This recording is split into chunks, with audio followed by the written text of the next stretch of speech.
আজকে আমরা যার বিষয়ে কথা বলবো তিনি হলেন একবিংশ শতাব্দীর সবচেয়ে আলোচিত, বিতর্কিত এবং দূরদর্শী প্রযুক্তি উদ্যোক্তা।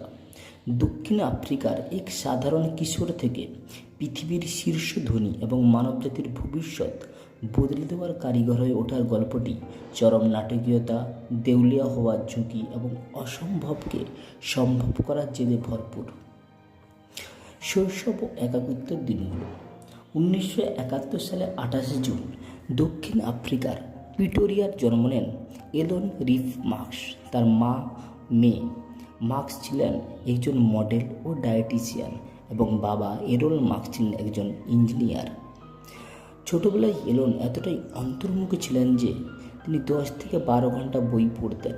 তাকে অনেকেই তো বইয়ের পোকাও বলতো।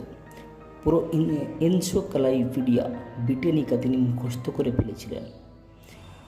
স্কুলে অন্য বাচ্চাদের থেকে আলাদা হওয়ায় তিনি মারাত্মক বুলিং বা নির্যাতনের শিকার হন।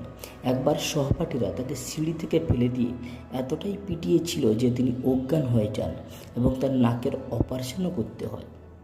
মাত্র 12 বছর বয়সে নিজে নিজে কোডিং শিখে তিনি ব্লাস্টার নামে একটি মহাকাশ ভিত্তিক ভিডিও গেম তৈরি করেন এবং সেটি $500 একটি ম্যাগাজিনের কাছে বিক্রি করে নিজের প্রথম ব্যবসার খাতা খুলেন।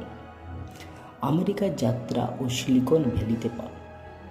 1989 থেকে 1995 দক্ষিণ আফ্রিকার বর্ণবাদী সামরিক বাহিনীতে বাধ্যতামূলক যোগ দেওয়া এড়াতে এবং স্বপ্নের দেশ আমেরিকায় যাওয়ার উদ্দেশ্যে তিনি 17 বছর বয়সে মায়ের দেশ কানাডায় চলে যান। সেখানে চরম দারিদ্র্যের মধ্যে নানা রকম ছোটোখাটো কাজ করেন।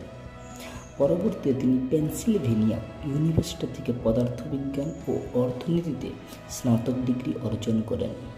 1995 সালে স্ট্যানফোর্ড ইউনিভার্সিটিতে এনার্জি ফিজিক্সে পিএইচডি করার সুযোগ পান, কিন্তু ঠিক ওই সময় ইন্টারনেটের জোয়ার শুরু হওয়ায় তিনি মাত্র 2 দিনের মাথায় পিএইচডি ছেড়ে সিলিকন ভ্যালিতে ব্যবসা শুরু করার সিদ্ধান্ত নেন।